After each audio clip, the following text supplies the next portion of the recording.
There we go. Oh, that was loud. Okay. So I'm going to just do a little introduction here for those of you that are, I recognize some names, don't recognize some other names. So my name is Marty Acketts, and I'm the Adult Programming Coordinator for Peter White Public Library. And before I tell you a little bit about tonight's speaker and reader, I want to thank the Friends of Peter White Public Library for funding this Authors Reading Virtually series. So much of what we do here is funded by that group and their generosity and support. So we couldn't do this without them. And I'd also like to make you aware of a couple of things that are upcoming at the library in the next week. Tomorrow, in honor of Juneteenth, we're going to be showing Spike Lee's Do the Right Thing in the community room. And if you've never seen that movie, you really should see that movie. So that is tomorrow in the community room at 12 noon. On Monday night, we have B.G. Bradley and his friends, storytellers, musicians, poets, doing a show, Northwards Music, and that starts at 7 p.m. Oh, more people. We love more people coming in. And then Tuesday night, we have Blues Day Tuesday, and it's going to be UP Gumbo. And they're going to be playing on the steps of the library, weather permitting. Weather not permitting, they'll be inside in the community room. And then on Wednesday of next week, we have another concert on the steps, and that's going to be Chris Valenti. And again, if the weather doesn't cooperate with us, we'll be in the community room. So that's what we have coming up. But tonight, I have the pleasure of introducing poet Sandy Marchetti. So poets can be a little obsessive about their subject matter. If you didn't realize this, Mary Oliver obsessed about Blackwater Pond, right? Emily Dickinson wrote about death and immortality. Walt Whitman had a thing for grass. Elizabeth Bishop wrote about maps and moons and sudden creatures, and Color Sylvia Plath about death and suicide and gender roles. Dr. Seuss, green eggs and ham. And Shakespeare about his Dark Lady of the Sonnet. So poets fall in love with their subjects. And for Sandy Marchetti, her obsession was and is, I'm assuming still is, baseball. Sandy's Aisle 228 or 228 is a book of poems about the Chicago Cubs and listening to baseball on the radio and the speaker attending games with their father. Additionally, the collection highlights milestones across baseball in the past 70 years and culminates with the Cubs' 2016 World Series win. So let me tell you a little bit about Sandy. Aisle 228 is Sandy's second full-length collection of poetry. She's also the author of Confluence from Sundress Publications and 4 chapbooks of poetry and lyric essays. Sandy's baseball poetry appears widely in Poet Lore, Blackbird, Baseball, Prospectus, Southwest Review, Fangraphs, and elsewhere. Her prose on the game can be found in Barrel House, Fanside, Hobart, Pleiades. I mean, you name it, it's like she's been in it. Sandy is the poetry editor emerita of River Styx magazine and earned an MFA in creative writing and poetry from George Mason University. And she did serve as coordinator for tutoring services at the College of DuPage in the Chicagoland area. She just took on a new role, so we're excited for that. So please join me in giving a big, big Peter White Public Library welcome to Sandy Marchetti. Thank you so much. I really appreciate that introduction, especially because it had live updates in it. Of real-time updates of what's going on in my life. Marty is a public programmer who is on top of everything. Yeah, no, I did recently accept a new role as assistant director of academic support at Harper College, which is a college that's a little closer to the UP by like 10 miles, 20 miles north of Chicago. So that's where I'm going to be. So I love the idea of this reading tonight. I think this is great. It's going to be an intimate setting. And I think I'm going to do like a little something different than I've done in my live readings, because I think with online, you have a little more, you know, people are maybe doing other things and listening at the same time, and, you know, a little more free range. So I'm going to read out of the book. I'm going to start there. And I'll just talk a little bit about the poems. And then in the middle of the reading, I think I'm going to actually read a short essay that I wrote that goes along with the book, but was not published in the book, but that sort of gives context and sets the stage for a lot of the poems. So, you know, if you're not 100% a poetry fan, there's some prose coming as well. So, okay, so Aisle 228 was just published last month from Stephen F. Austin State University Press. They did a wonderful job with this book. I'm really proud of it. I was getting some nice comments on the cover, and my guy, my cover designer, that's something they say in sports a lot, my guy. So what I was saying about the cover is Brian Mehook, who is a fantastic cover designer, he came out of retirement to do my book. He had moved on to another career, so I must thank him. He's fantastic. So I'm going to start just with the first poem in the book, which was one of the first ones that I wrote. And I wrote this when the Chicago Cubs were not a good team in 2014. And a lot of us weren't sure when they were going to be a good team. We hoped that it would be sooner rather than later. And luckily we were right. But this was a poem I wrote about opening day 2014. Frame. Tucked in the Western Grandstand, imagine Wrigley. A sliver of light, orange-green beams gone between, golden arches as scoreboard plates clink in place. The fourth inning haze filters the sun, a yoke yawning itself undone in the upper deck air, to curve against each pillar, straining my gaze in aisle 228. My father gripes and wipes his nose through the April game, the team terrible again. Yet players lope over this green hill, and our minds agree to rise and clap for them. And I think that's, you know, sets the tone for the book a little bit of just fandom and what we're willing to do even when our team is not good. So a little more on that note. This poem is called The Unsayable. And the epigraph is, the Chicago Cubs went 108 years between World Series championships. If it never happened, would we go on buying the season tickets, scuffling through turnstiles, explode at the bag check?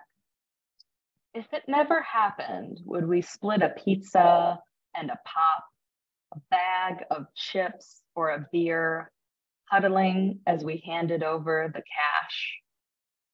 If it never happened, would we still applaud the blue pennant tentative to ascend the flagpole after a series win?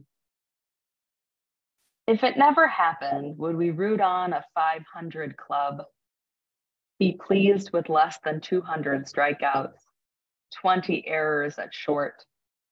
We flicker in our seats, dimly recede, but never leave.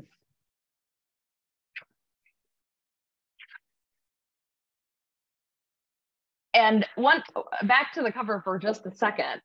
Someone actually asked me, it's Wrigley Field, it's the Chicago Cubs. We think about day games with the Cubs. Why do you have an image of nighttime on your cover? And I think for me, this poem is just as much about driving at night and listening to baseball on the radio, and also the ghosts that sort of haunt our watching of these games and our love of this game, you know, Wrigley Field and day games and fun and all of those things. So I wanted to see if I could find something that sort of matched that. Plus I'm a poet, so we have to have the moon, we have to have some darkness, you know. sort of a requirement. So on this note of nighttime and ghosts and everything else, when I published my first book, Confluence, I did sort of a cross-country road trip book tour, ragtag, carpet bag type of book tour. And I listened to a lot of baseball on the radio, and those experiences really informed a lot of the early poems in this book.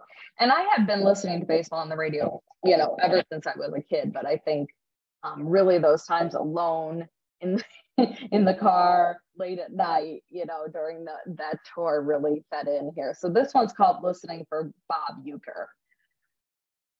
My father thinks you can find a signal from anywhere. A Mets game in Tennessee, a Mets game in Cincinnati, the Reds in Tennessee.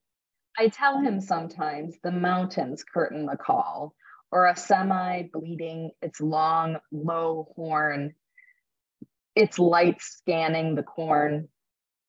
But 50,000 watts fighting Dolly Parton or a revival travels.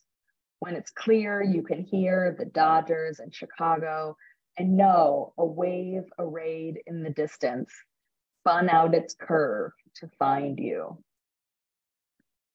And I have another Bob Uecker poem coming up later that involves the UP, driving to the UP. So our guest star, Janine Rastel, she's a part of this book. So I'll read that one later.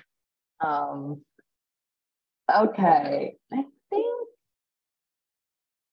think I'll read a couple more poems about audio.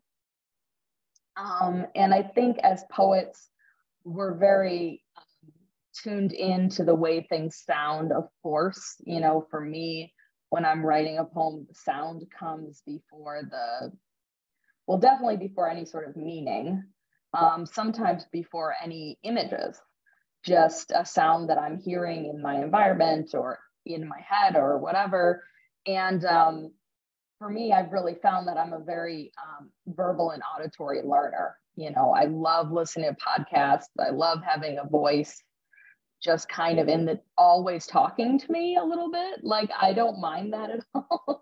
I find it I like the silence, but that's nice. It's like having human interaction without having to try, to do anything. But so I have a couple of poems about recordings or, auditory verbal things. So there's this story of Greg Maddux, who's obviously a famous pitcher for the Cubs and the Atlanta Braves. And he said later in his career, when he was with the Braves, before he kind of hopped around to a bunch of other teams at the very end, he said, he used to listen to audio tapes of his games at Wrigley Field. He was in a few playoff games and some big games, especially in 1989. And I found that weird, because as a pitcher, you'd think you'd want to see a video to see where your pitches are hitting the zone, or, see how your mechanics are looking or whatever. But he really liked to listen to audio. And this reporter asked him why. And he said, well, it gets the juices flowing. It's Uncle Mo enters the room, and he meant momentum. So I'm going to read this poem. Maddux listens to the game on tape. He recalls the mound behind his eyes, neck tilted slightly and mouth ajar. He floats back to hear what caught the black, for the scene between himself and the catcher. A shiver of light his arm shuffles through. When Uncle Mo spins the sigh of a career near done, he with Wrigley, the crowd acquire on the tape, catching, spooling, and writing itself again. So, I think there's a lot of aspects to sports that are really akin to religion. There's sort of some obvious ones, we're all, first of all, we're all praying, it seems like, when we're watching, but the other things are, we sing a lot. We sing the national anthems. You know, if I go to a Cubs game, I'm hoping to sing 3 songs, and I know exactly what they are. They're like hymns with numbers. You know, I know which ones are going to be pulled and picked, and you know, I'm hoping I'm going to sing the 7th inning stretch. I'm going to sing the national anthem, and hopefully, if the Cubs win, I'm going to sing "Go Cubs Go." So, you know, we wear certain clothes to the ballpark like we do with church. We line up to get our blessing. You know, we're at the concession stand, we're shuffling into pews, we're doing all these sorts of things. And so there's a really interesting opening here to kind of make a metaphor or a comparison. And I think for a lot of us, sports fills a gap that maybe if we're not religious, you know, this is something we can believe in that's bigger than ourselves, you know, even if it's possibly just totally fake, which is also like religion.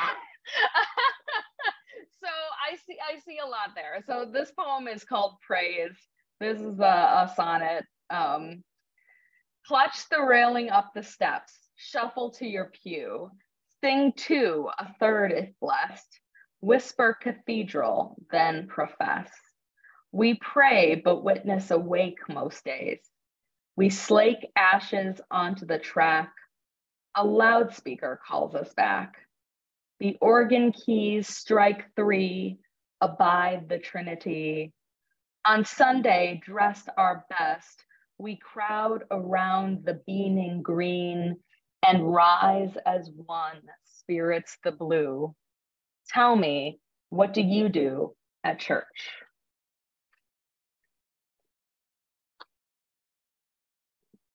Okay, so this is a real, you know, I have a couple types of crowds, and this crowd I think is really well versed in both of the subjects here, baseball and poetry. I have crowds that are heavily one way or the other, you know, but I know we have some fans in this audience, definitely both.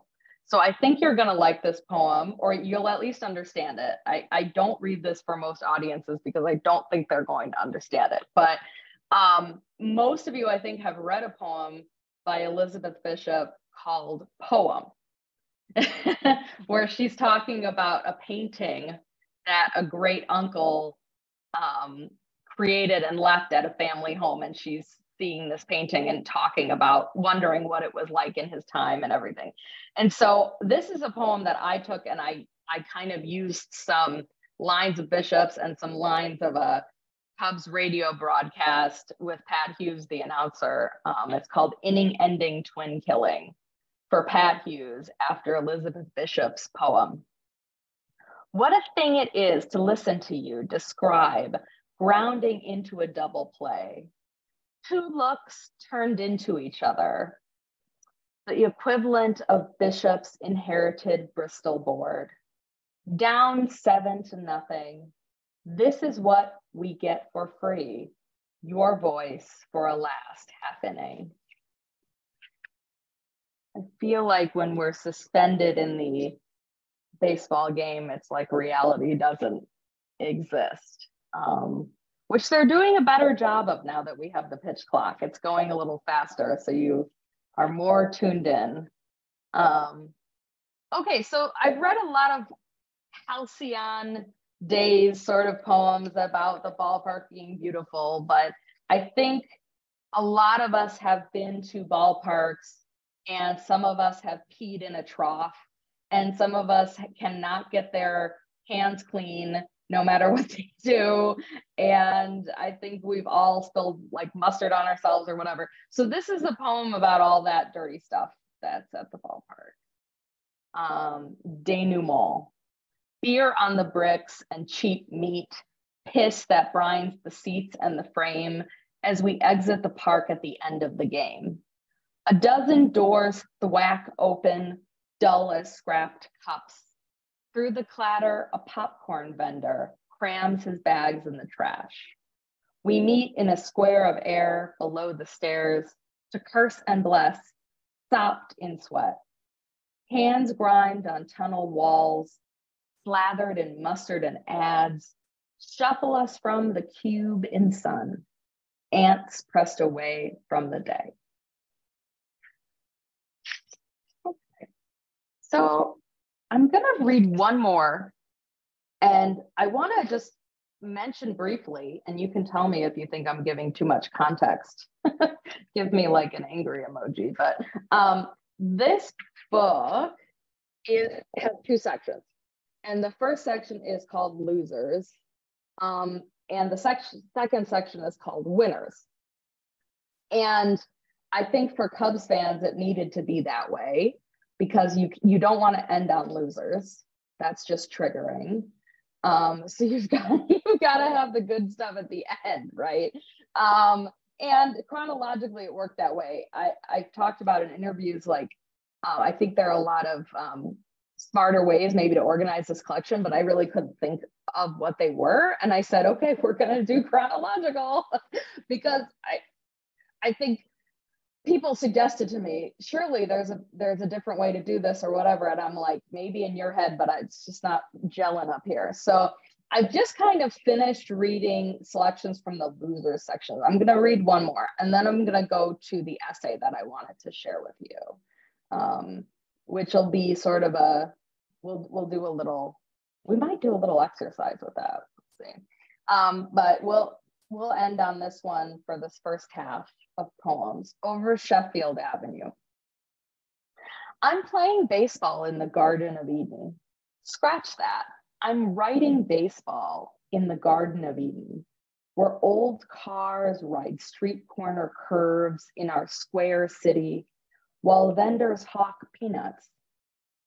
I'm writing baseball out of the Garden of Eden. Clouds sail the blue gold lake, a tincture Titian never mastered. Players skim the surface grass in pinstriped cottons, blue hats, blue socks, blue numbers. I'm writing baseball out of the garden. I touch the field to liquefy it, a prism painted deftly on my eye. I'm writing baseball as it never was, from a Sunday on which we won it all. And so to encapsulate the losers section, you can tell that the World Series championship hasn't happened yet in that part of the book. Okay, so I have this essay that I wrote, and in another timeline, in another iteration of this book, the thought was to possibly use this as a foreword for the poems. I'm not upset that that didn't happen because it is a poetry book and I really want it to be about the poems. But I think of this essay as sort of like the moving walkway that gets you to your terminal, and the terminal is the poem. But it's an essay about walking to Wrigley Field. And if you've never taken that walk from like a little farther west to the ballpark, you know, Wrigley Field is in a neighborhood, parking is scarce. Where I walk with my father to this day, it's about a mile and a half away from the ballpark. And we walk, you know, down there from our secret free parking area, which I won't be disclosing on this Zoom. But anyway, so I wrote this essay kind of to commemorate that experience. And, you know, I guess one way of listening to it would be to like kind of either close your eyes or mentally sort of blank out and see if you can visualize it and see it. And I think you'll maybe ask you a few questions about this, even though it isn't class, we might have a little fun with it afterwards. So. This is called Take Addison East to Clark, which is probably the direction someone would give you if you're trying to get to Wrigley Field. 1, ever since I can remember, we have made the mile walk from the corner of Ravenswood and West Eddy to Wrigley Field. Dad parks here to avoid paying exorbitant lot prices. Day games only. At night, you'll get towed if you're not a resident. Plus, it's good exercise. Best on a late Sunday morning when the sun bursts through the canopy into the street ahead of a 1:20 game. Scalpers and others hawking water, t-shirts, and parking litter the streets along with the cup spans. Folks who live in the neighborhood consider us a pain in the butt. Some of them, dressed in their best, walk casually across the lawns while the L cars rattle above us. I'm the only one who gets nervous. I'm in college and the Cubs are in a rebuilding year. I've got my radio, you've clipped on your sunglasses. We slather up with sunscreen before we leave the car, carry everything we might need on our bodies, and have already started complaining about the team. We're ready. 2, as soon as we turn right onto Addison, we land immediately under the L again, the bridge over the street, home to hundreds of pigeons and their shit. It's amazing how in daylight, certain corners of the city never brighten. As we wait for the light to change, we read the small billboard advertising t-shirts screen printed in 30 minutes, a claim that stood for years. It's in our rear view now that we're on our main route, rambling past the Dunkin' Donuts. 3, a little further up, we hit St. Andrews, a massive complex consisting of a church, school, and gymnasium take up both sides of the street for over a block. The playground on the left side is empty with outlines of foursquare and tetherball courts, games I hardly remember, and I didn't know that children still played. At night, I've heard basketballs beating off the walls of the gym. We pass on the south side of Addison, and I run my hands across the rough brick of the church, the tiny dormer windows, suffusing high heat over the street. There's dark music coming from inside. You tell me about how one of your sales buddies got married in here many years ago, how it took 10 minutes for the bride to make it down the aisle. We pass the tiny fallout shelter sign, riveted metal right at my eye level. I make a joke about it, and you tell me again how you did those drills as a kid in the 50s. It wouldn't have done any good, you say. I imagine children clustered under their desks in the basement and how even that would not protect them. I imagine the reasons they do it now. None of it is a comfort. 4, once we have the corridor of Addison and Ashland in our sights, it's time to race. We sink our speeds, a man past his prime and his teenage daughter, running through what seems like the last crosswalk in Chicago to flash the words, walk, don't walk. Breathing heavily, we make it to the corner of the vacant dry cleaners. Still no one has rented it, I say. It's been years since it was occupied, but it looks tidy, as if the owner is ready to open up again on Monday and take in a dozen winter coats. Even though no one really wins, this is the only corner where we race. 5, we slow down at Addison and Jansen to take in the most meticulously manicured flower beds in Lakeview. The thin 60-year-old gardener is out there on Sundays with her gloves on, primping luscious sprays of roses. It's a Rococo painting, except she has no doting partner. When she's not there, I stop and smell some of them, and then the lilies in the locked up garden at Holy Trinity Lutheran. 6, once we reach Southport, it's the best food in the world. Thin crust D'Agostino's pizza, cut in squares, and Julius Meinl, the coffee house from Austria. Every cup of coffee comes on an oval silver platter with a little glass of water and a caramel biscuit. They even have stands to keep your newspaper staunch when you read. You can have crepes or a melange, perhaps Mozart cake. I use the bathroom here, no key needed. Afterwards, I grab a caramel biscuit from the counter for Dad. He loves them, but he never eats them right away. He likes that they're free. Later, he tells me that when his diabetic girlfriend crashed, there were 2 in the glove box that he gave to her, and it helped. 7, at Lakewood and Addison, Mark Twain Cleaners is on one side of the street and Guthrie's Tavern the other, 2 of the smallest small businesses in Wrigleyville. both packed at different times. I joked that the latter should be called Samuel Langhorne Clemens Cleaners because I'm just learning about literature and I think I'm smart. Dad says nothing and we plod along. 8. We pass Racine and we're almost there when Dad stops short at yesterday, unprompted, and mimes pushing over the right side of the ancient leaning shop.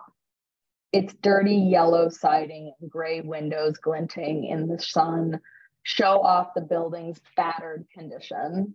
We mumble about how it must be in violation of a dozen or more building codes, but how the owners are probably greasing an alderman's palm to keep that place open. The store was junk teak before the term even existed. For years on game days, the elderly African-American couple that runs it sold ice water out of the crooked door frame, but now they're closed on Sunday afternoons. I think it's to avoid the unwanted traffic of rowdy families and tourists. Every time we pass by, when my dad threatens to push over Chicago's Leaning Tower, I tense up, then laugh. It's a photograph. 9. In this neighborhood of century-old buildings, some brick, some wood, some stone, the last one we see is an amalgam. Past the now demolished McDonald's on our left and the Taco Bell on our right is the ballpark. You can see the burst open red of the marquee from a block or two back.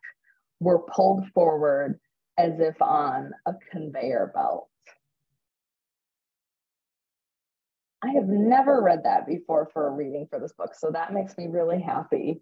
I guess I'm wondering, thank you. I'd love to get a little audience participation and ask folks here if they have a sight, sound, or smell that essay does a lot or tries to do a lot with the 5 senses, I guess. So I'm interested if anybody else has a sight, sound, or smell they associate with attending sporting events. You could type it in the chat too if you don't want to say.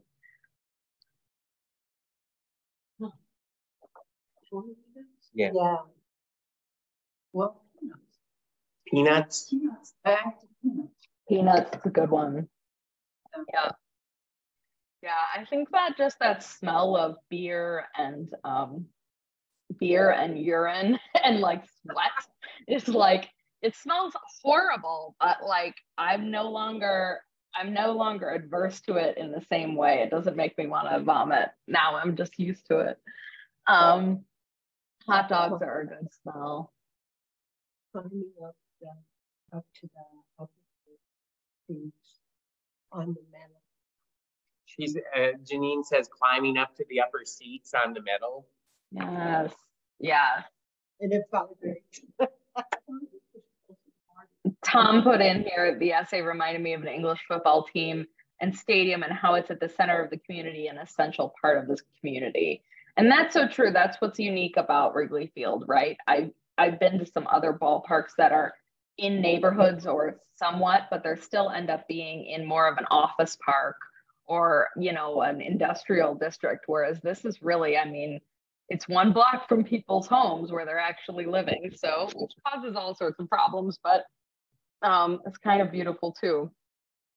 So, okay, so we'll keep going with the poetry because why not? But I do want to leave a few minutes for Q&A at the end. So I'm going to move into the winners section. And I'm going to read a poem. The poem that leads off winners is actually a contractually obligated poem that every baseball poet must write.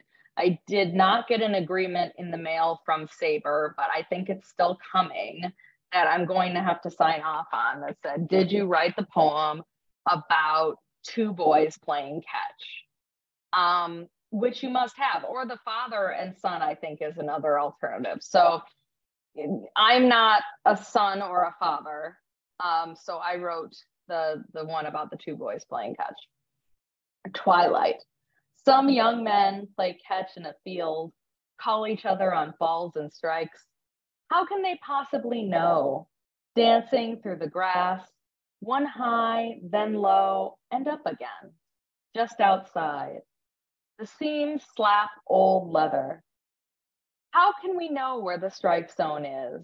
Imaginary cube, filament I could not hold in my hand. I asked, how can you tell? And my father said, watch. You'll learn. You'll know. They play rhythmic and swift until the young men are gone. Okay, and so this is the poem. I'm going to switch completely to the poem that is unconventional for these types of manuscript, which is about Ichiro Suzuki being a merman. I'm obsessed. I love mermaids and I love the idea of mermen. And I thought, who would be a better merman than Ichiro? Because he was just such a sublime player with so much grace and a beauty in his game.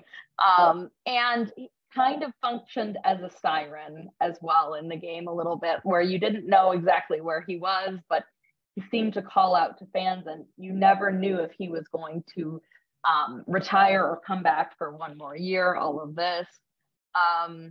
So I wrote this poem, Myth, for Ichiro. And kind of how I picture it, since we're giving lots and lots of context tonight, you can think about it differently, but that Botticelli piece with Venus floating in on the seashell, I see it, but with Ichiro's face. Myth. You know, part of it is him rising from the sea of Japan again, a siren who whispers, never die. We want to believe in permanence, the not quite going, the falling back into the waves and surfacing, spring after spring, walking the sand in his cleats. Sort of a mythical figure, you know? Okay. I want to make sure I don't leave out the important poems here. All right, so we're gonna do a few poems about these winning Cubs teams. There's lots of poems in this book that have very minimal relation to the Cubs. They have to do with baseball at large or old stories I heard, or you know, other things that are mildly related to the game. But so to that end, I guess I will read this one featuring, and Janine's house is only a glimmer in the eye of this poem. And the part that is not talked about in this poem is how I got incredibly lost and I stopped at a Native American casino because my GPS and my phone was dying to try to get directions and to call Janine. And I made it just barely because of the dark and all of these. I mean, it was a ride, but like really the beginning of the ride and getting onto the peninsula was amazing. And this is when I started realizing I was getting lost. How about that? Distortion. I won't forget listening to a Brewers game as the sun sunk over the jack pine ridges of the Upper Peninsula. The signal glowed fainter with each ray disappearing. I was northing with Bob Euchre, and when the light dimmed, well past 9, Milwaukee was losing, and so was I, winking slow across the shoreline, my ears wrapped in the static of a bobblehead giveaway. True story, 100% true story. It was magical. It was a magical time after sunset. Absolutely gorgeous. I mean, wonderful. Okay, so let's get on with these poems about winning. A couple of these, and then we'll sort of open it up here for if anybody has questions. The 2016 Chicago Cubs led MLB in defensive efficiency rating, which is a fancy newer statistic.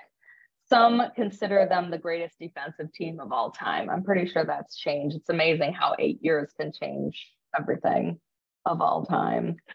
Snatched from its trajectory, the catch hauled and slung. Hands worked the blur.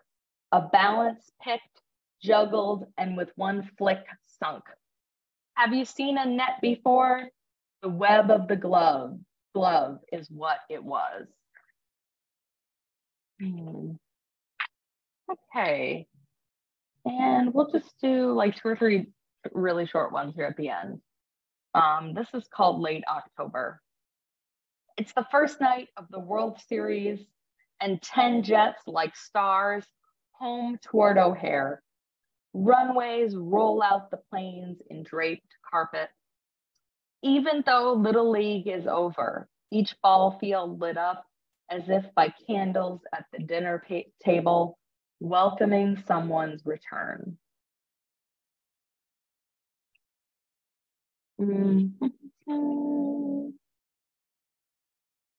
Okay, so I had the good fortune to actually hitch a ride to Game 3 of the 2016 World Series. I did not have a ticket.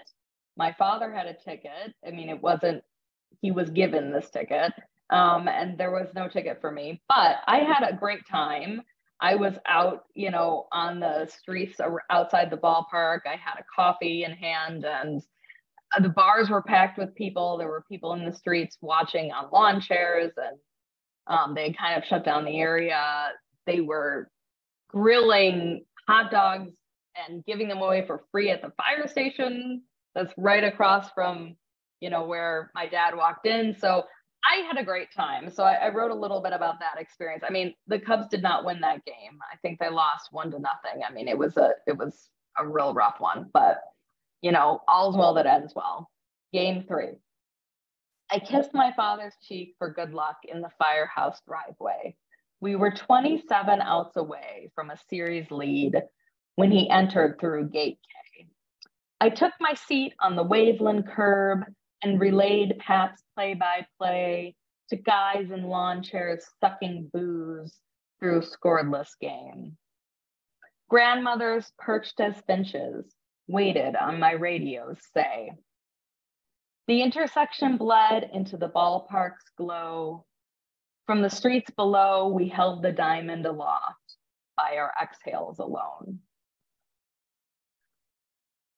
Okay, and I think I'll just end on the last poem in the book. I'm just like taking you through this thing. You pretty much don't have to read it now, because you've heard a good, not, you know, I mean, you've heard a good third of it here, I think. But this poem is about, I think I really wanted to try to capture that feeling when you go up the steps and you see the playing surface for the first time, which is not necessarily unique to Wrigley Field. This could be lots of sports. But there's something about, especially in a city, when everything is skyscraper, everything is brick and cement, and then you walk up these stairs and see this huge green pasture where you could just run and run and run. And the sky above it is so open and so blue. And then just the brightness of the colors and how pure they are. It's very, at least for me, it's very magical. And it's very, you know, Annie Dillard in Pilgrim at Tinker Creek, she talks about children seeing color patches before they can really make out shapes. Like they can just see blue or, you know, a blob of green or whatever. And when I walk up those stairs, I feel like I'm back in that pattern of vision where all I can see are these bright colors and these very basic things because it's so vivid and overwhelming, you know. So this is the last poem in the book, 1060 West Addison, which is the address of Wrigley Field. Our childhoods hang like ghosts in the aisles, waiting on us to ascend the stairs, snatch and wear them. Little haunt, this was the first heartbreak we knew. We breathe the air and we are gone. Thank you. I'm happy to take questions. Thank you, Sandy. Yeah, we have some time here. If anybody has a question, they can unmute themselves or they can put it in chat.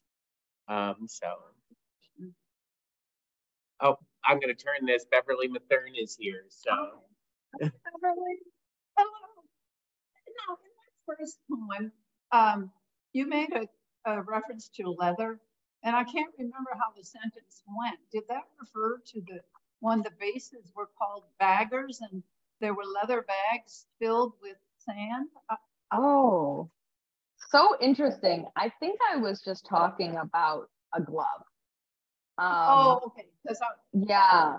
So I think I said the enunciate so beautifully. I don't know why I missed part of the sentence. Oh, that's so sweet. No, the sentence is the seams slap old leather. Oh, okay. Yeah. So I think, these ball players, right? They keep these gloves and break them in over a period of months. Sometimes people keep them for years and years and years. So I think there's just that distinct sound of yeah. No problem. I spent half my life in bleachers because I have 7 brothers and they all played Little League baseball. And the whole family followed their careers. And one was so good, he got a scholarship at a university. Amazing. But I love baseball. And I loved to play myself. I loved to hit the ball. I had a good, strong swing. I bet. That's amazing. Did you use wooden bats? Yeah. Wow. That's tough. It's tough to even make contact, honestly. So I give you credit. Yep. Tim, go ahead. Go ahead. Yep. Yeah. Sandra, you listen to the announcers a lot and they're always amazing storytellers. Do you think that their storytelling methods somehow affected how you tell stories? For sure. When people ask me who my influences are for this book, I don't usually mention poets. I mention broadcasters because they are the ones that I hear as the voices in my head that inform it. I'm working on another poetry collection that is not about baseball. And in that book, I have these very specific poetic influences that are informing the poems. But in aisle 228, the voices that I hear that are kind of ghosting the whole thing are Vin Scully, Pat Hughes, I mentioned him a lot. Len Casper, who used to be a broadcaster for the Cubs and now he's gone over to the White Sox. But yeah, there's just, and I think, the more I read about those guys and listen to interviews with them, there's a reason they're in the business that they're in. And honestly, they're also people who are very fascinated with words, how words sound, how we string words together, similar to poets. They're also very aware of timing. You could go down a huge rabbit hole here, just with the commercials and the pitching changes. It's almost like they have to figure out when to pause. It's like enjambment or stringing together poems in a book. There are a lot of similarities, but I think of the way that, that one poem I read, Inning, Ending, Twin Killing, I named the poem that because I just love the way that sounds. It's really difficult to say because you can get all warped up in the sounds, but, hearing things like that on the radio, I think has helped me to really realize the importance of my poems being read aloud, how important it is that I read other people's poems aloud, because when you read things aloud, it gives them this whole other life. And I think for me, the vocal, the auditory is just as important as there being a written record of this sort of thing. So yeah, they really have. Other questions? Again, you can put them in the chat too. So I noticed Pete Rose made a couple appearances in the book too. Why Pete Rose? Yeah, right? There are some definite villains in this book. There's another poem that mentions a disgraced former Cubs player And I think folks were like, oh, you should remove him and use somebody else like as a placeholder. But, you know, I think for Pete Rose specifically, he's got such an interesting personality. And I think when we think of things like the Hall of Fame, right, not everybody in the Hall of Fame is a good person. Not every good baseball player is a good person. A lot of them were jerks. And as much as we'd like to think that they were all, you know, kind and giving and progressive and all things, they're not. And I saw Pete Rose as a nice like reflector in a way. There's a poem in there where I talk about him and Ichiro, again, my obsession with Ichiro, but they have such different personalities. Ichiro is quiet and graceful and sort of this, you know, leading man type, I guess. And then you've got Pete Rose, who is, you know, outspoken and bumbling and, you know, disgraced gambler. And I like the idea of them both at the end of the day looking for the same thing, which is, I think the line in the poem is they both looked up the middle, meaning they're both looking for a base hit, even though they have totally different personalities, backgrounds, everything, you know. And that's the thing about baseball too, is like, I think of my father and I have a lot of things we disagree about. I think the way we like to live our lives, the way we vote, all these sorts of things. But, you know, we have this in common, and, you know, this is a love language for us, you know. And I don't know. I think Pete Rose, there's something, even if you think Pete Rose should have never been a Hall of Famer, or should never be a Hall of Famer, I should say, you can agree that he was talented, right? You can agree that he brought something to the game. He brought an element to the game. So yeah, there's other villains in here too. I mean, I write with glowing praise about Tom Glavine when he was on the Mets. I think there are a lot of Cubs fans who don't want to hear about Tom Glavine or the Mets, but you know, he deserves his flowers. So yeah. Well, it's like poetry. Do you think Byron was a nice guy? Right, exactly. It's the same thing with poets. Yeah, it's so he wrote true. great poetry, you know, but he was. And we have that today. We all know people in our literary community, any of us who are writers, and we're saying that person, like secretly, we're saying that person shouldn't get accolades. They were terrible to me. They ignored me at AWP, you know? So,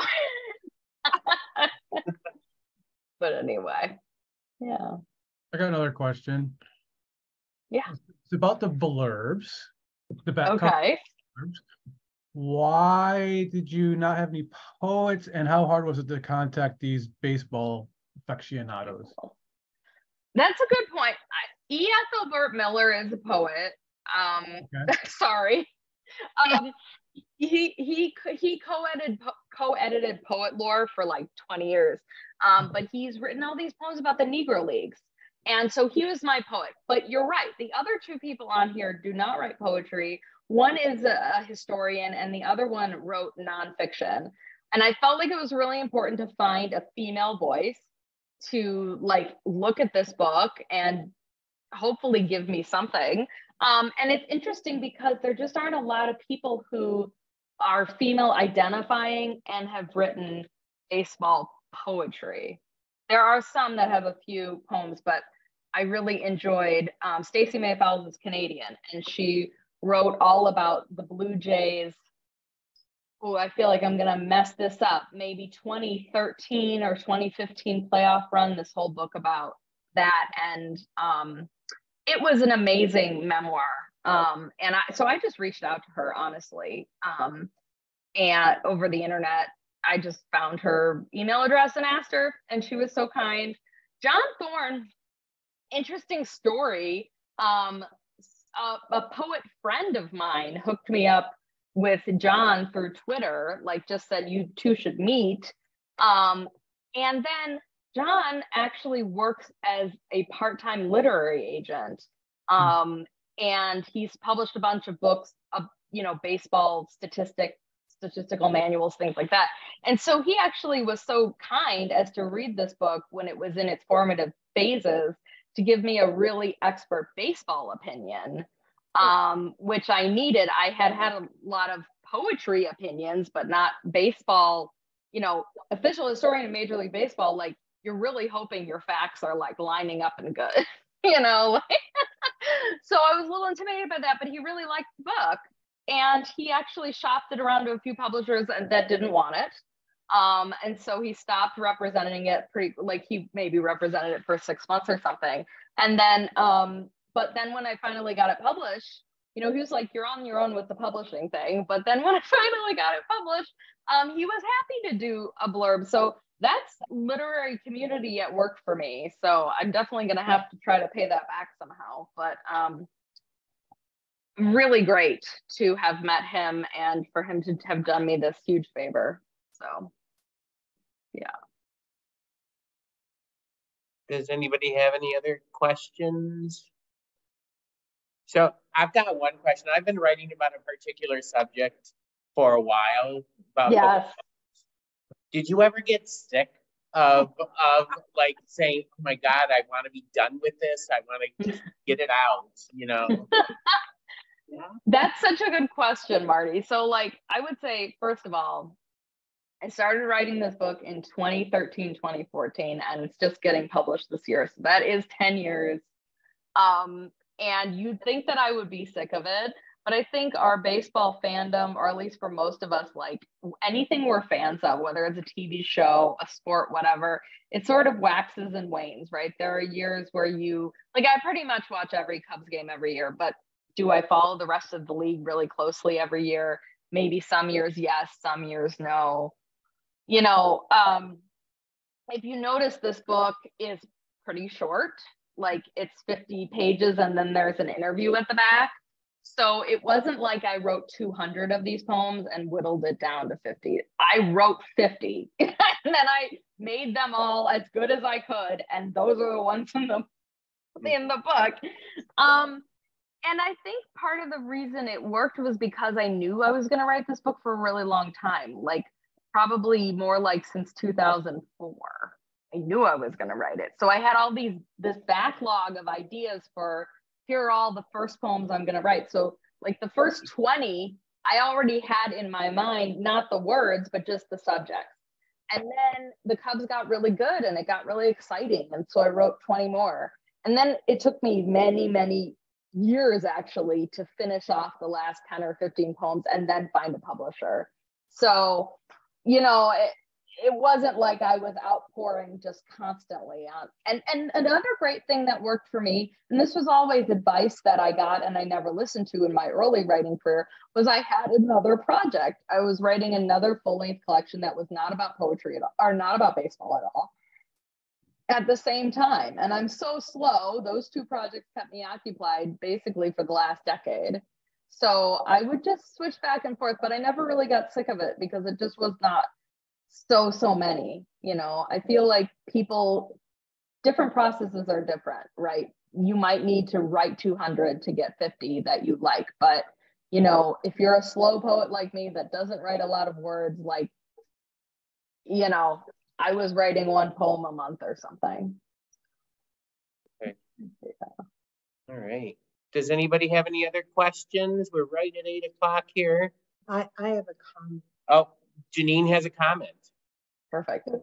What grace under chaos you showed in this reading. I'm so impressed with the early interruption. Yes. Oh my goodness. You were just like somebody in a television show. You just moved right on. I'm so glad that you felt that way. We had a Zoom bomber at my school that I work at during the pandemic. So I learned a lot from my first experience with this repeated Zoom bomber. So I think my instincts just kicked in. Well, I will tell you this, that when we upload this video, that section's going to be edited out. So fantastic. I am so grateful. Yes. And please, you know, follow me on social media if you're not already. Buy the book if you're not already, or recommend it to a library. Thank you so much. Yeah. And if you want an autographed copy, you can just IM Sandy and she'll do that for you. So Yeah, I've got my email address there. Just shoot me an email and I will get you an autographed copy. Awesome. Awesome. Yeah.